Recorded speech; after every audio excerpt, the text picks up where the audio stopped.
वाह सी वाह, ये नवी किस्म की कोई मुर्गी आ गई है।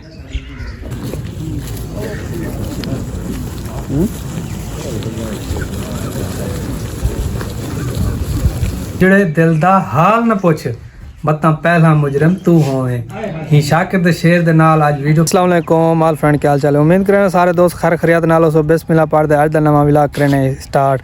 दोस्तों आज एक सैड न्यूज़ है कि साडे इलाके दे विच थी गई फुदकी साडी अपनी कौम मलन हास दे विच ते उत्थों वेंदे पे नमाज जनाजा पढ़न। ए बहुत एक सैड न्यूज़ है सारे वास्ते। तो वीडियो आप इथों के स्टार्ट कर गई दुकान दो। आज आप घर कहनी गए तो हुण सीधे जुलदे हैं पहले कुकारा वाले पंप दे उत्ते तेल चेने तेल चाहते वापस आने। अच्छा भी जानू खड़े हो जाए चले ये पेट्रोल नहीं चवा सकता मेरे में तो सदे ना खड़े यार मीठा मीठा गाली टप करे ना खड़ा अदब दे नाल मैं ही गलो ए लफ्ज इस्तेमाल कीता मैं के मत्ता मेरे गले जुले पिया।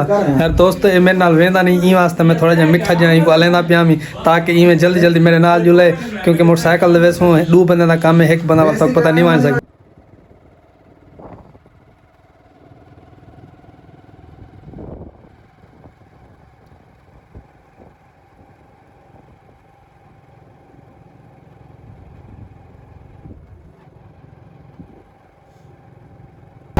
अच्छा दोस्तों इन मिनटा कितनी ठा रही मेरी गाल मान की थी असा वेंदे पे पंप दे पेट्रोल चाह दे बल वापसी आ गए। दोस्तों आ गए असा पंप दे आज पंप वाले ना इधर एक छेड़ा भी है वो भी तो सुने ना पंप दे पता नहीं पंप तक मुर्गी चेक करावा पंप वाले दी।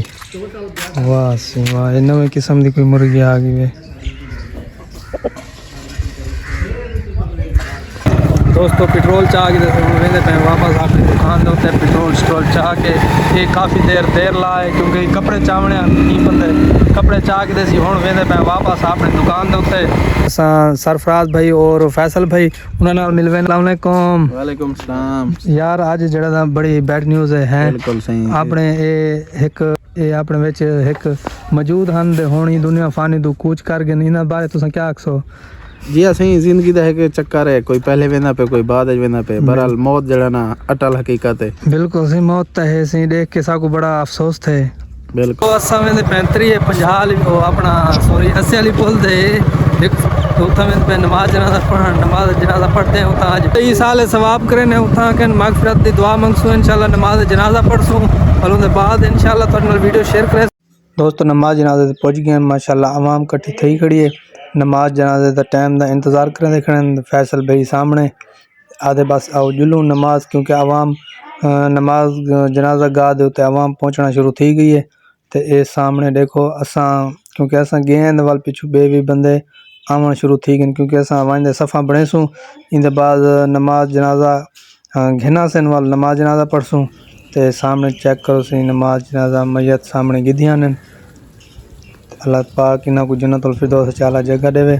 तो हुण जनाजा पढ़ते तो सी तो नमाज जनाजा पढ़ते आ गए वापस हुण वेंदे पे अपने सीधा दुकान के उत्ते जुलदे वाल मिलते हैं। दोस्तों आ चुके हैं वापस अपनी दुकान के उत्ते ते अज दी वीडियो तक करें पे थी एंड उम्मीद है तक आज दी वीडियो अच्छी लगी हो सी। अगर आज दी वीडियो अच्छी लगी हो सारे मलनास व्लॉग को जरूर सब्सक्राइब करे सो लाइक शेयर भी जरूर करे सो।